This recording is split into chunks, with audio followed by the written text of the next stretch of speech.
아비멜렉은 이제 그 기드온의 아들이죠. 기드온의 아들입니다.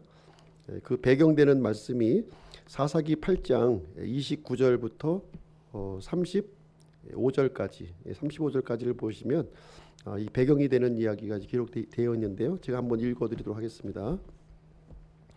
요아스의 아들 여룹바알이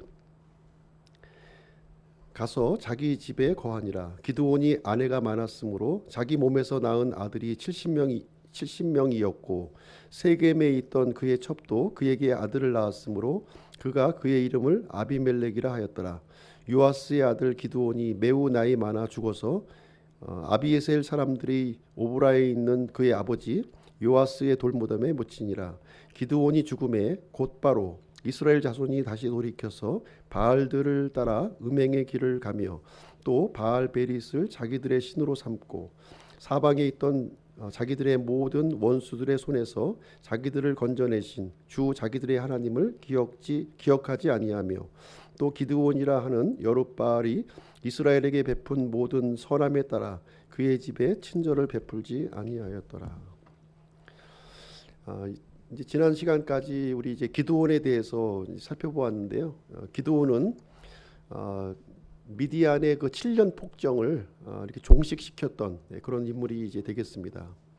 한 순간에 이제 기드온은 이제 승리자요, 또 이스라엘의 영웅으로 이렇게 높여지게 되었습니다. 승리한 기드온 어떤 모습이었을까요? 이스라엘 전체에서 아주 가장 추대받는 인물이 이제 되었었는데요. 이스라엘 백성들이 이제 왕으로 추대했죠. 기드온을. 기드온만 왕으로 추대한 것이 아니라 자자손손 우리 이스라엘 백성들을 이제 다스려 달라고 이렇게 요청을 하게 됩니다. 이때 이제 기드온은 백성들 앞에서 겸손한 모습을 이렇게 보였어요. 그런 것처럼 보였습니다. 왕이 되기를 거부했고 오브라에 있는 자기 집에 이렇게 거주하기 위해서 내려갔어요. 그런데 문제는 이제 기드온의 마음 속에 이제 탐욕이 이제 자라기 시작했다는 거예요. 탐욕이 자랐습니다. 왕이 되기를 거부했지만 기드온은 이제 백성들에게 이제 무엇을 요구했냐면 금을 요구하는 장면이 이제 나오고 있습니다. 금을 좀 나에게 조금 달라 이렇게 얘기를 했더니 엄청나게 많은 금이 이제 기드온 앞에 쏟아진 거예요. 거의 뭐 한 20kg에 해당되는 양이 이제 기드온 앞에 모여지게 되었는데요. 너무 많은 금이 모이다 보니까 이제 기드온조차도 깜짝 놀란 겁니다. 아니 뭐 귀걸이 몇 개 좀 달라고 해서 좀 먹고 살 거를 좀 구했는데 엄청난 양이 이제 자기 한 순간에 이제 들어오게 되니까 이 탐욕스러운 마음을 이제 갖게 되었고요. 어떤 동기인지 알지는 못했지만 그 중에 일부를 가지고 금 에봇을 만들었다는 거예요. 금 에봇을 만들었는데 물론 이제 선한 동기로 만들 수도 있어요. 당시에 전쟁에서 승리했고 또 하나님에게 영광을 돌리기 위한 목적으로 만들 수도 있었습니다. 그러나 이 성경은 이 금 에봇으로 인해서 이스라엘이 음행의 길로 가게 되고 기드온 그 집안에 이제 문제가 될 것을 이제 성경은 우리에게 기록을 해주고 있습니다. 그래서 이제 금 에봇 사건 이후의 일을 이제 29절부터 35절까지 우리가 이제 살펴보았는데요. 거기에 보시면은 기드온이 이제 하나님께서 40년간 평화의 기간을 주신 거예요. 이스라엘 백성들에게. 그때 이제 기드온은 어떤 일을 했냐면 여러 명의 아내를 두었다고 지금 여기 기록하고 있는 거예요. 여러 명. 정확하게 이제 성경에서 몇 명의 아내를 두었는지는 알 수가 없지만 아들만 70명을 이제 두었다 이렇게 얘기해주고 있습니다. 아들만 낳았을 리는 없겠죠. 딸들도 아마 낳았을 것으로 우리가 생각해 보기 때문에 한 어림잡아서 140명 정도의 아들, 딸을 두었을 것으로 생각을 하게 됩니다. 그러면 한 5명씩만 낳았다고 하더라도 20명 이상의 아내를 이제 두었을 것으로 생각이 되고요. 아마 이제 기드온은 당시에 이 세력 있는 그런 가문들하고 이게 혼인 관계를 이제 맺었던 것으로 이렇게 생각이 되어집니다. 신명기 17장에 보시게 되면 이제 하나님께서 이스라엘이 이제 왕을 이렇게 두었을 때 왕의 책무에 대해서 하나님께서 미리 이제 말씀을 해주셨어요. 어떤 말씀을 해주셨냐면 이스라엘에게 이제 왕이 이제 주어진다면 이제 어떠한 일을 해야 되겠느냐 하는 것들을 이제 알려주었는데 이제 제일 첫 번에 이제 어떤 것이냐면 많은 이 말을 두지 말라는 거예요. 많은 말을 갖지 말라 이렇게 얘기를 했습니다. 당시에 이 말이라고 하는 것은 군사력을 이제 의미하는 거였죠. 군사력. 이 말은 군사력이에요. 곧 군사력인데 우리가 이제 보면은 T코를 탔을 때 그 세상을 보는 이 관점과 또 이렇게 그 대형차를 탔을 때 그 세상을 보는 관점이 우리가 틀려지는 모습을 우리는 보게 됩니다. 그래서 말이 없었을 때의 그 왕의 모습하고 수많은 말을 이렇게 거느렸을 때의 이 왕의 위상은 분명히 이제 달라지는 모습을 보여주고 있는 거예요. 그래서 하나님께서는 비록 왕이 세워진다 할지라도 많은 말을 두지 말라는 거예요. 많은 군사력을 이렇게 갖게 되면 이 나라의 위상을 높이게 되고 이렇게 그 군사력을 사용하고 싶은 그런 유혹을 이제 갖게 된다는 것이죠. 그리고 두 번째 왕이 이제 지켜야 될 책무로서는 많은 아내를 두지 말라는 거였어요. 많은 아내들을 두지 말라. 많은 아내를 이렇게 두게 되면 나중에 그 불화의 씨앗이 생긴다는 겁니다. 불화의 씨앗. 그래서 아내를 두지 말라고 했고요. 세 번째는 금과 은을 이제 모으지 말라 이렇게 얘기를 했습니다. 그래서 어떻게 보면 금과 은이 많으면 굉장히 좋을 것 같지만 사실 이런 그 부유함이 주는 이런 함정이 또 있다는 거예요. 우리가 이제 우리 믿음 생활도 이렇게 생각을 해보게 되면 어렵고 이렇게 힘든 과정을 지낼 때가 어떻게 보면 하나님의 관계가 굉장히 좋은 때예요. 그러나 물질적으로 이게 풍요하면 하나님을 더 잘 믿고 하나님의 은혜에 감사할 것 같지만 그렇지가 않다는 것이죠. 물질적인 풍요함이 생기게 되면 하나님께 대한 감사함을 잊어버리고 은혜를 잊어버리게 되는 모습을 보게 됩니다. 그래서 왕이 금과 은을 많이 모으지 말라 이렇게 얘기를 했습니다. 그리고 마지막으로 왕에게 주어진 책무는 무엇이냐 하면 율법책을 항상 옆에 두라는 거였어요. 율법책.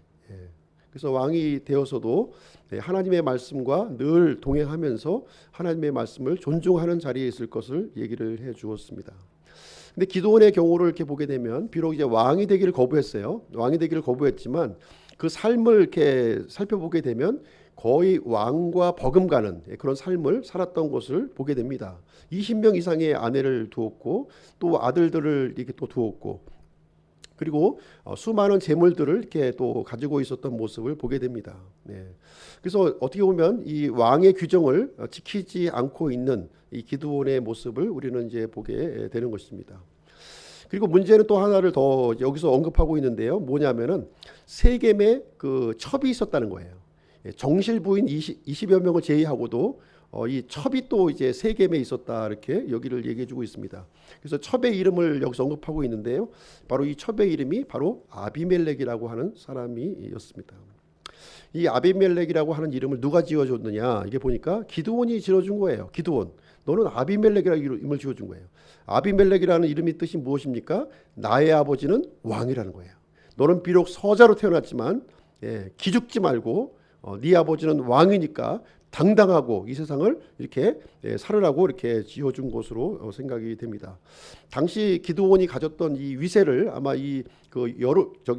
아비멜렉이라고 하는 이름을 통해서 우리는 단적으로 이해할 수 있는 것입니다. 그래서 31절 말씀해 보시게 되면 세겜에 있던 그의 첩도 그에게 아들을 낳았으므로 그가 그의 이름을 아비멜렉이라 하였더라 이렇게 여기서 기록을 해주고 있습니다. 이 아비멜렉은 이제 그 첩의 아들이었죠. 첩의 아들. 이 첩의 아들을 보통 우리가 서자라고 얘기하고 있는데요.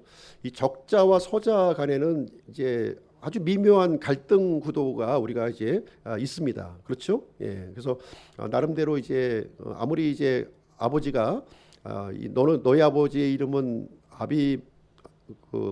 왕이야 이렇게 얘기를 했지만 이 어쨌든 이 태생적으로 갖고 있는 이런 그 열등 의식은 아마 지워버릴 수가 없었으리라고 생각을 합니다.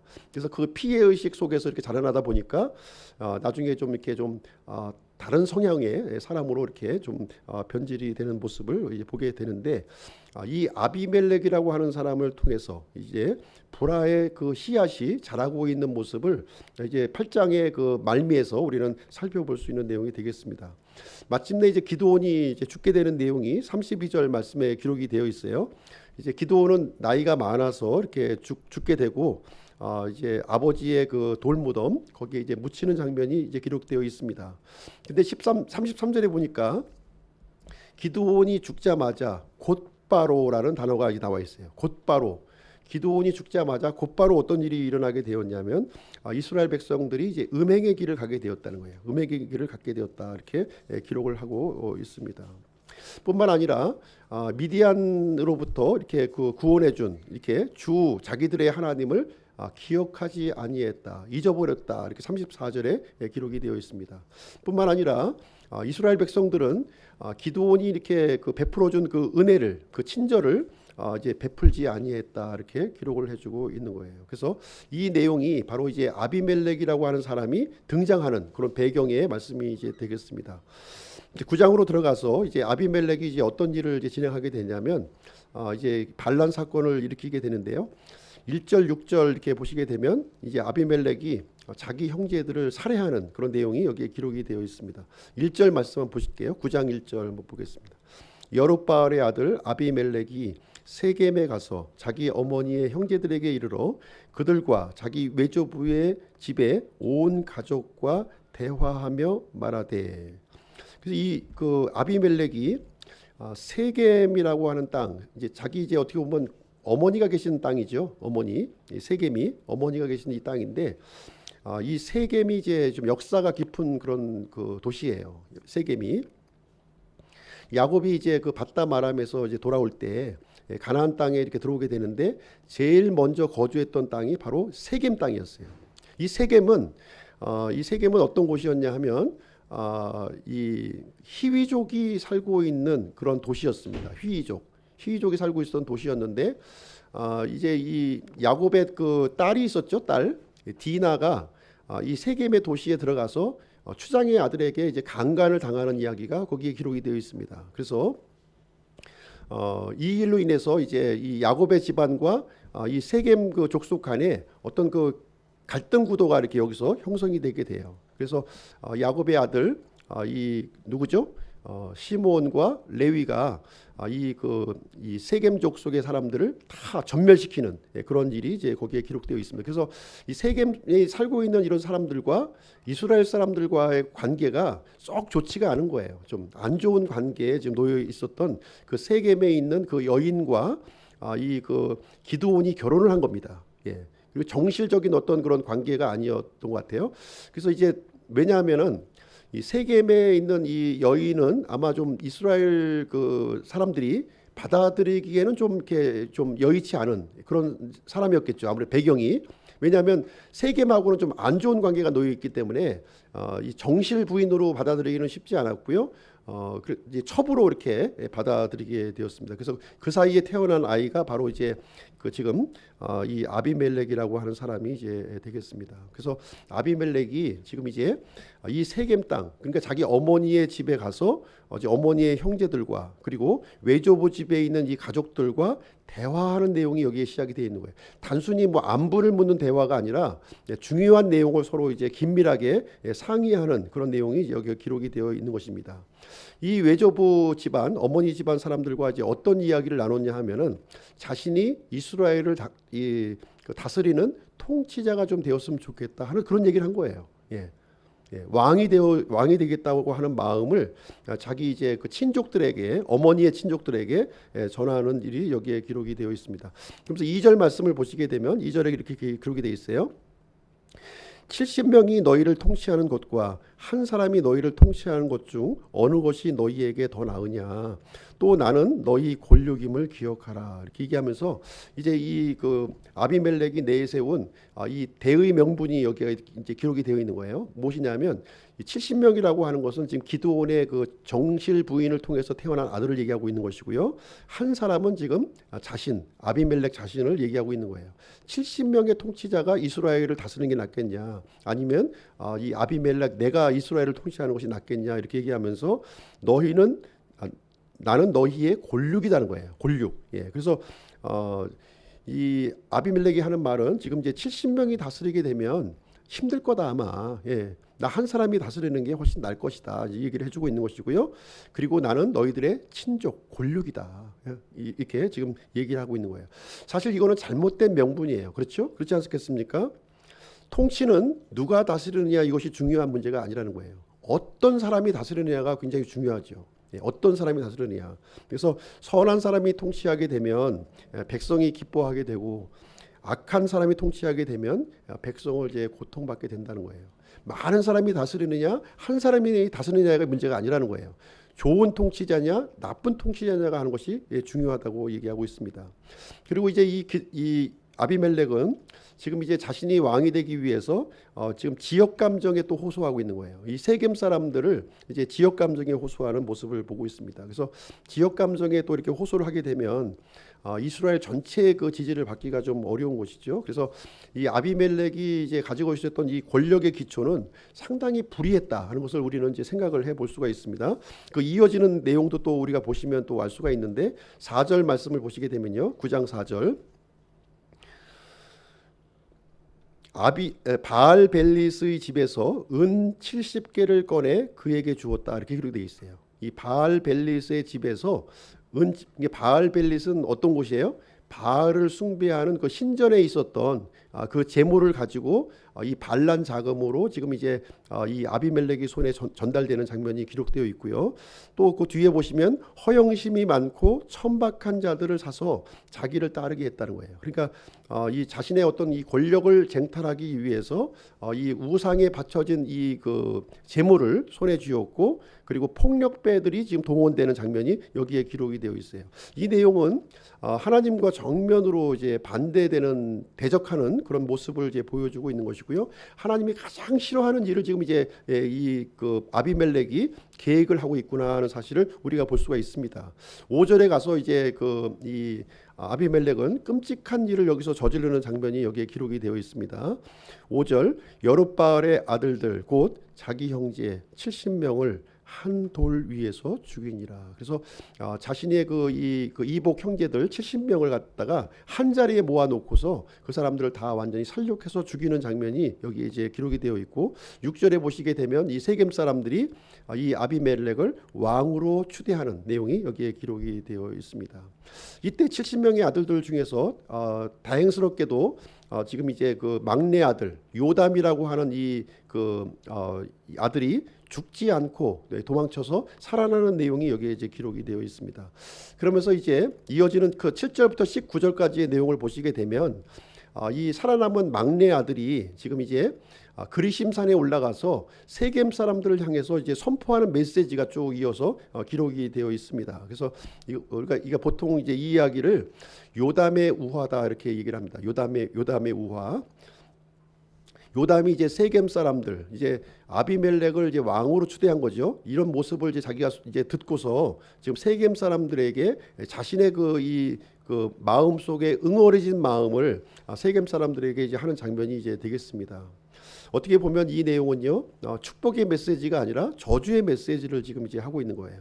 9장 7절 말씀 제가 한번 읽어드리도록 하겠습니다. 9장 7절 그들이 요담에게 그 일을 고하매 무슨 얘기입니까? 지금 이제 아비멜렉이 세겜 사람에 의해서 왕으로 추대되었다 하는 얘기를 이제 들은 거예요. 요담이 그 이야기를 듣고 그가 그리심산의 꼭대기로 가서 서서 목소리를 높여 외쳐 그들에게 이르되 너희 세겜 사람들아 내 말에 귀를 기울이라 그리하여야 하나님께서 너희 말에 귀를 기울이시리라. 그러면서 세겜 사람을 위해서 이제 얘기하는 이야기가 여기에 기록이 되어 있습니다.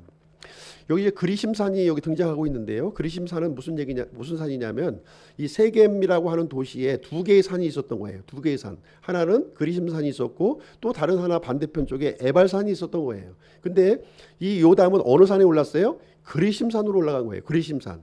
이 그리심산은 어떤 산이냐 하면은 이 여호수아가 가나안 정복 전쟁을 진행할 때 이 가나안 땅에 들어가서 그리심산에 올라가서는 이 저주의 메시지를 저주의 율법을 선포했고요. 이 에발산에서는 이 축복의 그 율법을 선포한 곳이에요. 그래서 이 요담은 저주의 율법을 선포했던 이 그리심산에 올라가서 이 지금 불법으로 왕이 되었던 이 그 아비멜렉을 향해서 이 세겜 사람들을 향해서 저주의 메시지를 지금 선포하는 내용이 7절부터 19절까지 여기에 기록이 되어 있는 그 내용이 이제 되겠습니다. 어떤 얘기를 하게 되냐면요. 이제 이 요담이 어떤 얘기를 하게 되냐면 세 종류의 나무 이야기를 여기서 하게 돼요. 세 종류의 나무 이야기를 빗대어서 지금 이제 아비멜렉과 지금 이제 기드온의 그 70명의 아들을 비교해서 지금 이제 얘기하고 있는 내용이 여기에 기록이 되어 있습니다. 나무는 이제 어떤 특징을 갖고 있습니까? 나무는 일반적으로 땅에 뿌리를 이렇게 받고요. 그리고 열매를 맺는 것이 자신의 본분인 거예요. 나무라고 하는 것은 이렇게 그 나무 위에 군림하는 것이 아니라 이렇게 열매를 통해서 사람들에게 기쁨을 주는 것이 바로 나무의 본분이다 이렇게 얘기를 하면서 세 종류의 나무를 이제 여기서 이제 그 요담이라고 하는 아들이 이제 언급을 하고 있습니다. 이 세 종류의 나무는 어떤 나무냐면은 처음에는 올리브 나무, 두 번째는 무화과 나무, 세 번째는 포도나무를 이렇게 들어서 지금 이제 쭉 설명을 하게 됩니다. 한 번은 이제 나무들에게 이제 이렇게 얘기를 하는 거예요. 우리를 이제 통치를 해달라고 요청을 하면서 이제 왕으로 세울 것을 이렇게 요청하는 장면이 나옵니다. 첫 번째로 9절 말씀에 보시게 되면 올리브 나무에게 통치를 요구하는 거예요. 우리 좀 통치해줬으면 좋겠다. 이제 이렇게 얘기를 합니다. 근데 올리브 나무는 이제 뭐라고 대답을 하냐면 나는 나의 본분을 지키겠다고 얘기하는 거예요. 올리브 나무의 본분은 무엇이냐?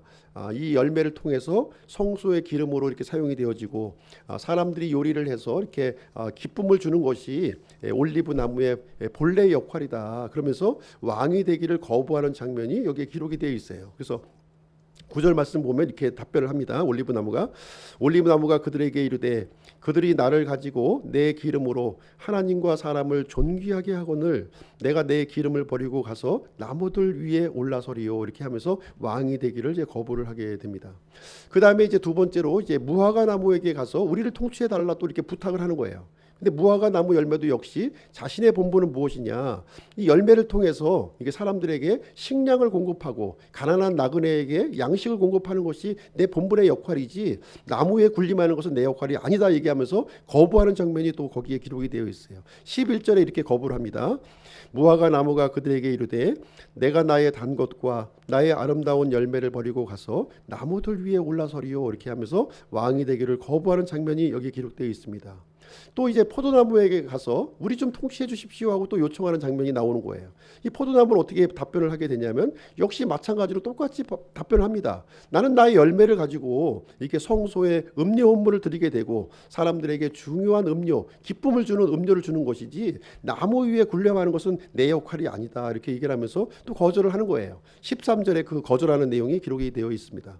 13절 포도나무가 그들에게 이르되 내가 하나님과 사람을 기쁘게 하는 내 포도즙을 버리고 가서 나무들 위에 올라서리요. 이렇게 하면서 거절을 하게 됩니다. 이렇게 했을 때 이제 그 마지막으로 이제 그 가시나무에게 가서 이제 또 왕이 되기를 또 청하는 장면이 이제 기록이 되어 있습니다.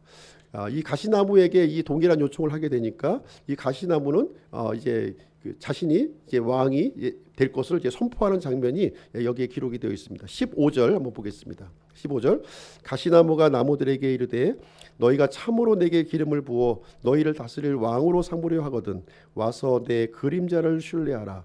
그리하지 아니하면 가시나무에서 불이 나와 레바논의 백향목을 삼킬 것이니라. 그래서 가시나무는 자기 스스로 이제 왕으로 지금 이제 높이려고 하는 장면이 여기 기록이 되어 있는 거예요. 그래서 내 밑에 들어와서 내 그림자에 이제 그림자를 신뢰하라는 거예요.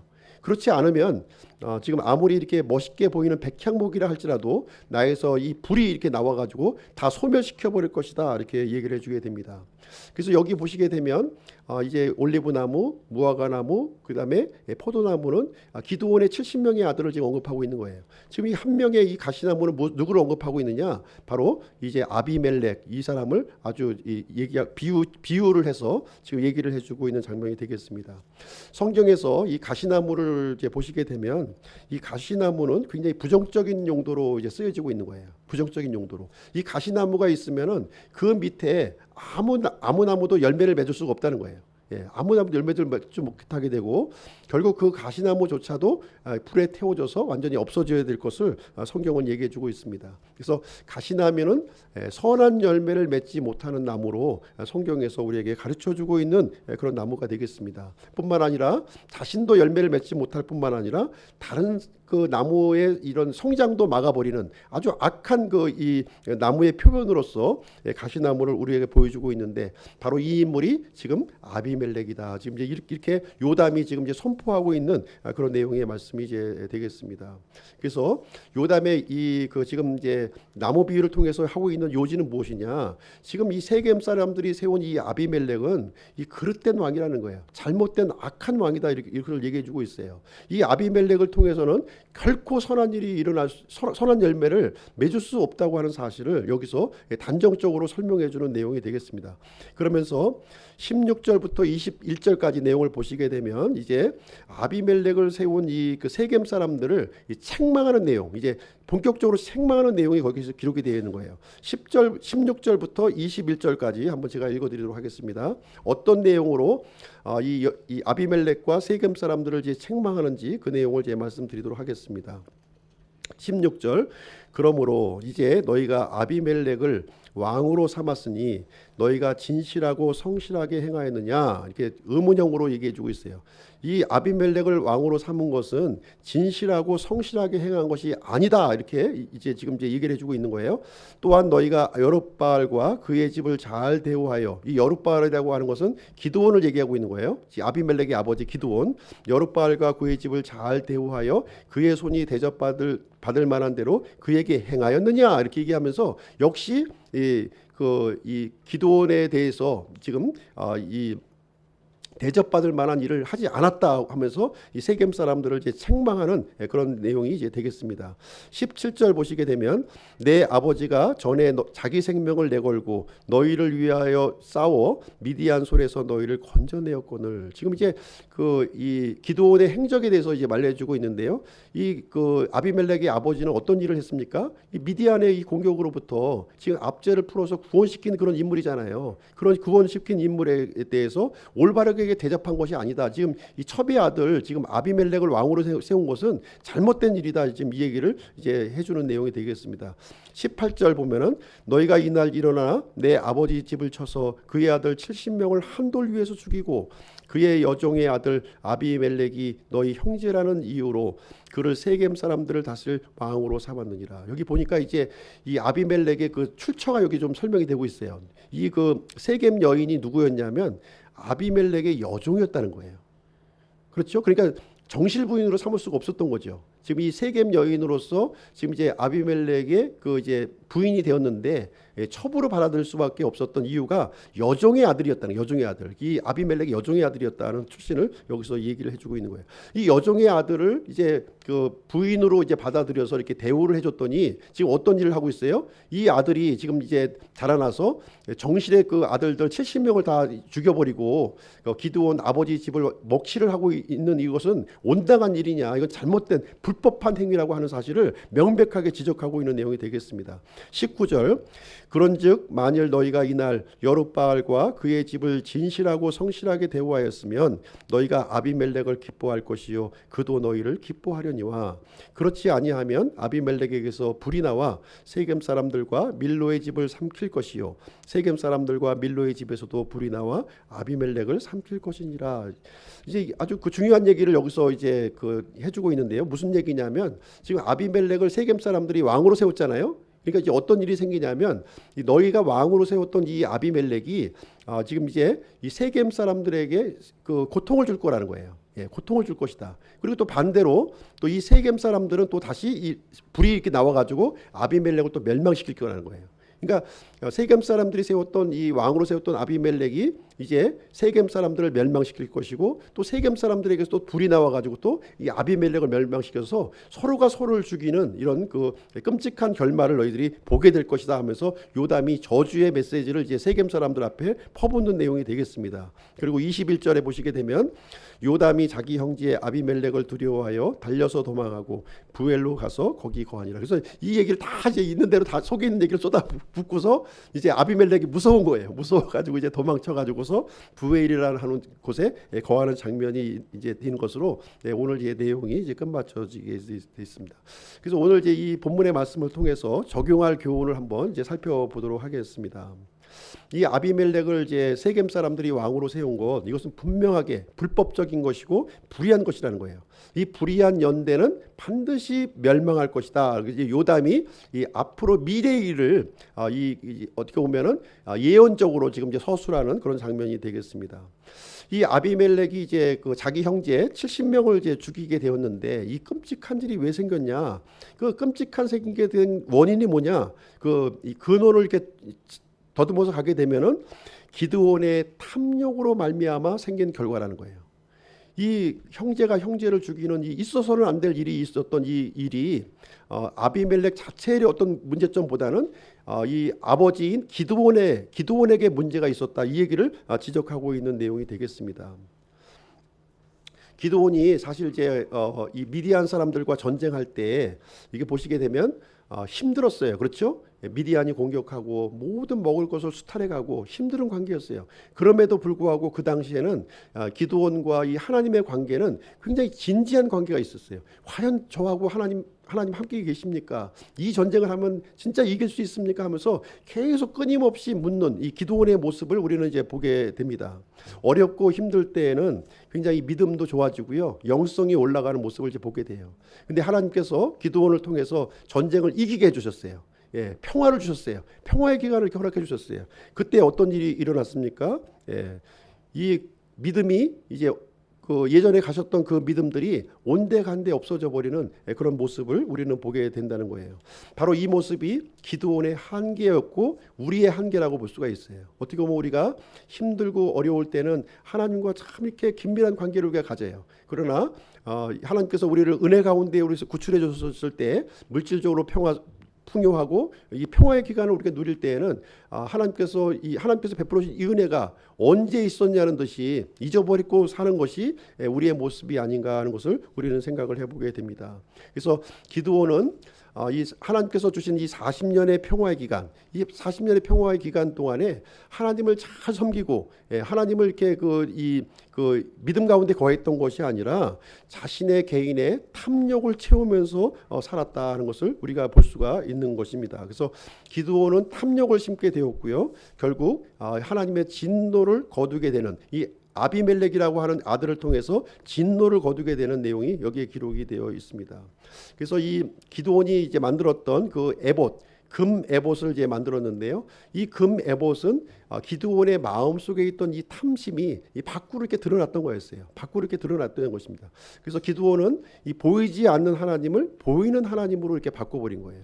우리가 이제 하나님을 믿을 때 우리는 이제 보이지 않는 하나님을 믿는 거예요. 근데 이 보이지 않는 하나님을 보이는 하나님을 바꾸는 순간 우리에게 부패와 타락이 이렇게 진행되는 모습을 우리가 볼 수가 있는 것입니다. 보이는 하나님으로 바꿔버렸을 때 더 이상 하나님이 목적이 되는 것이 아니라 수단으로 병모해 버리는 거예요.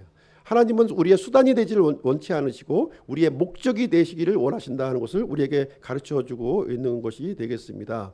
그래서 기드온이 죽자마자 이스라엘 백성들은 이제 보이는 하나님을 쫓아서 음행의 길로 가게 되었고, 이 아비멜렉이라고 하는 이 사악한 아들이 태어나게 되는 단초가 되었다 하는 것을 성경이 우리에게 가르쳐주는 내용이 되겠습니다. 그래서 이 기드온의 이 탐욕스러운 이 마음을 통해서 하나님의 복이 지금 이제 저주로 바꿔지게 되었다 하는 것입니다. 두 번째로 이제 적용할 구호는 무엇이냐면은 자신의 본분을 지켜야 된다는 거예요. 자신의 본분을 지켜야 된다. 그래서 이 요담의 우화를 통해서 이제 나무 이야기가 여기에 기록이 되어 있는데요, 이 나무의 본분에 대해서 우리에게 가르쳐주고 있다고 하는 사실입니다. 나무의 본분은 무엇입니까? 이 나무의 본분은 자기 자리를 지키는 거예요. 자기를 지켜서 뿌리를 이렇게 내리는 겁니다. 뿌리를 내리는 것이 중요한 본분인 거예요. 이 나무가 자꾸 이쪽 저쪽으로 옮겨 다니게 되면 이 성장할 수가 없어요. 열매를 맺을 수가 없습니다. 그 옮긴 자리에서 다시 이제 열매를 맺으려면 한동안의 기간이 또 필요한 겁니다. 어쩔 수가 없는 거예요. 그래서 한 자리에서 계속 머물러서 이렇게 성장할 때 이제 기대하는 열매를 우리가 맺을 수 있는 것입니다. 그래서 나무의 존재의 그 본래의 목적은 뭐냐? 잎사귀만 무성한 것이 아니라 열매를 맺는 거라는 거예요. 선한 열매를 맺는 것이 나무의 그 본래의 존재의 목적이다, 이렇게 말씀을 드릴 수가 있겠습니다. 사람도 마찬가지라는 거예요. 우리 믿는 사람들도 역시 마찬가지예요. 믿는 사람의 본분을 지켜야 할 것을 우리에게 가르쳐 주고 있습니다. 그래서 허락되지 않은 높은 자리를 탐하게 되면 결국 넘어질 수밖에 없다는 사실을 이 아비멜렉의 이야기를 통해서 우리에게 가르쳐 주고 있습니다. 그래서 나무의 본분도 마찬가지고요, 이 사람의 본분도 마찬가지로 다른 사람을 군림하기 위해서 존재하는 것이 아니라 다른 사람을 이렇게 섬기고 선한 열매를 맺는 것이 본래의 그 본분이라고 우리에게 가르쳐 주고 있는 것입니다. 마지막으로 이제 세 번째 교훈을 한 가지 더 이제 말씀드리고 이제 마치도록 하겠습니다.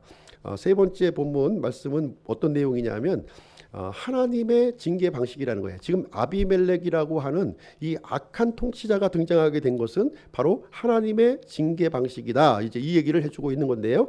우리 다 같이 사무엘하 7장 말씀 한번 가서 보시겠습니다. 사무엘하 조금 뒤로 넘기셨어요. 사무엘하 7장 14절 보겠습니다. 사무엘하 7장 14절 구약성경 404페이지입니다. 사무엘하 7장 14절 제가 읽어드릴게요.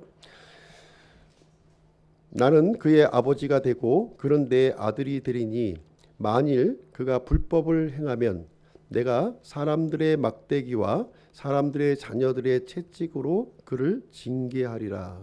하나님께서 이스라엘 백성들을 자신의 아들로 삼아주셨어요. 아들로 삼아주셨다고 해서 무조건 축복하고 무조건 보호하는 것이 아니라는 거예요. 근데 거기에 아들을 삼아주셨지만 만일 그가 불법을 행하게 되면 내가 사람들의 막대기와 사람들의 자녀들의 채찍으로 그들을 징계할 것이다. 이렇게 여기서 언급을 해주고 있습니다. 그래서 우리가 구원받은 우리 하나님의 백성이라 할지라도 우리가 불법한 자리, 불의한 자리에 가게 되면 하나님께서 이 사람 막대기, 사람 채찍으로 징계할 것을 여기서 우리에게 말씀해 주시고 있는 거예요. 우리가 이제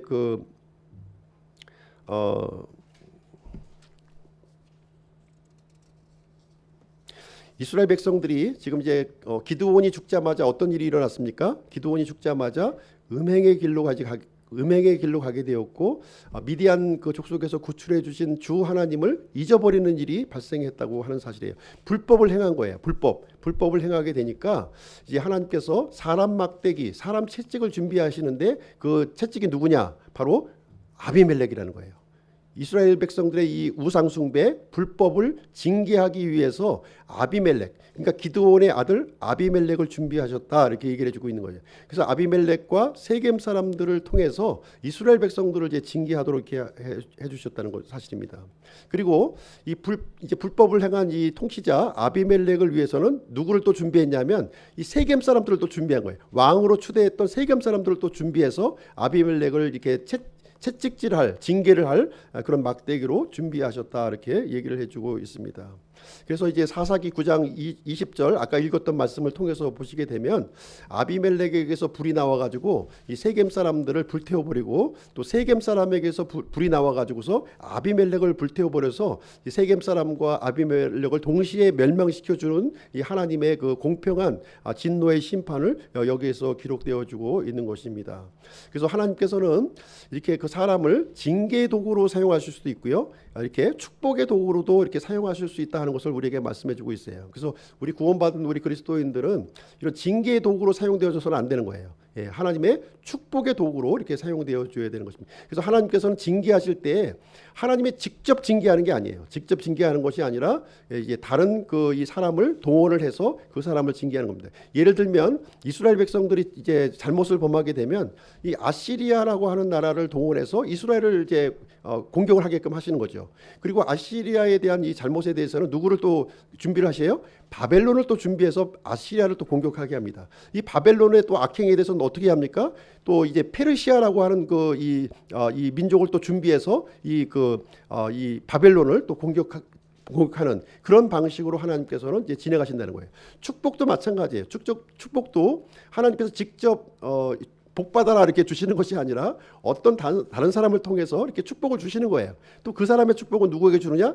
또 제3의 다른 사람을 통해서 또 축복을 주는 방식으로 이와 같은 방식으로 하나님께서는 순환 고리를 이렇게 엮어서 악은 악을 통해서 징계하게끔 하시고 선은 선을 통해서 선을 이렇게 쌓아가시도록 하는 것이 하나님의 방법으로 진행되고 있는 것인데, 지금 아비멜렉이라고 하는 사람들을 통해, 아비멜렉이라고 하는 악한 통치자를 통해서 이스라엘의 불법을 이렇게 징계하게 하시고, 또 이 아비멜렉의 이 불법함에 대해서는 또 세겜 사람들을 또 동원해서 아비멜렉을 이렇게 징벌하시는 이 하나님의 이 징계 방식이 여기에 이제 포함이 되어 있는 것입니다. 그래서 우리 그리스도인들은 절대로 이렇게 징계 도구로 사용되어서는 안 되는 거예요. 선한 도구, 축복의 도구, 이 섬김의 도구로 우리가 사용되어야 될 것을 우리에게 말씀을 해주고 있는 것입니다.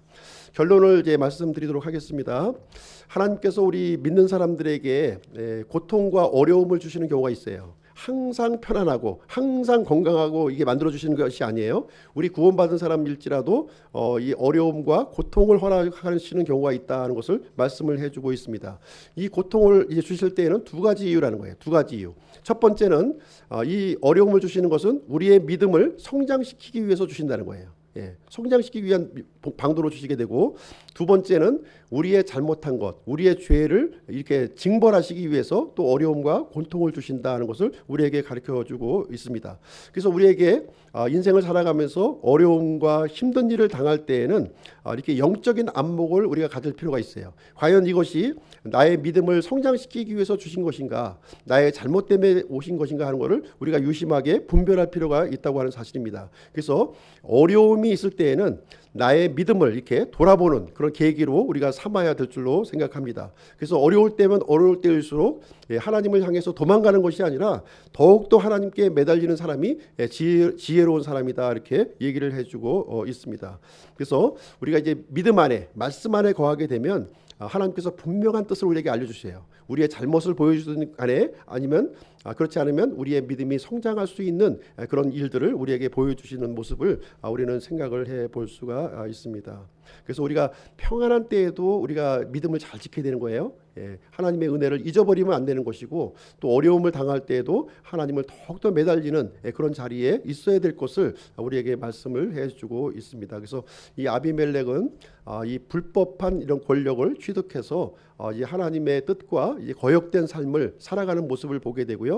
또 그 종말도 이제 다음 시간에 또 한번 그 아비멜렉에 대해서 한번, 아비멜렉의 최후에 대해서 한번 살펴보겠지만, 아주 비참한 그 수치스러운 죽음으로 이제 인생을 마무리하는 모습을 우리는 보게 되는 것입니다. 그래서 우리가 이제 하나님의, 우리의 삶도 굉장히 이렇게 그 하나님의 은혜 가운데 우리가 살아야 되겠지만, 죽음의 현장도 참 은혜 가운데 죽어야 되는 거예요. 그렇죠? 이 아비멜렉이 어떻게 죽냐면, 이제 어떤 여인이 돌을 던졌는데 돌 맞아서 그냥 죽는 거예요. 그렇게 비참하게 이렇게 죽는 모습이 기록되어 있습니다. 그래서 이 아비멜렉의 모습을 통해서 우리에게도 그런 모습을 우리가 또 살펴보는 그런 시간이 되었으면 좋겠습니다. 아비멜렉과 같이 이렇게 나에게 불법함이 없는가, 교만함이 없는가 하는 것을 돌아보는 그런 한 주간이 되시기를 바랍니다. 이상으로 마치고 기도하고 마치도록 하겠습니다.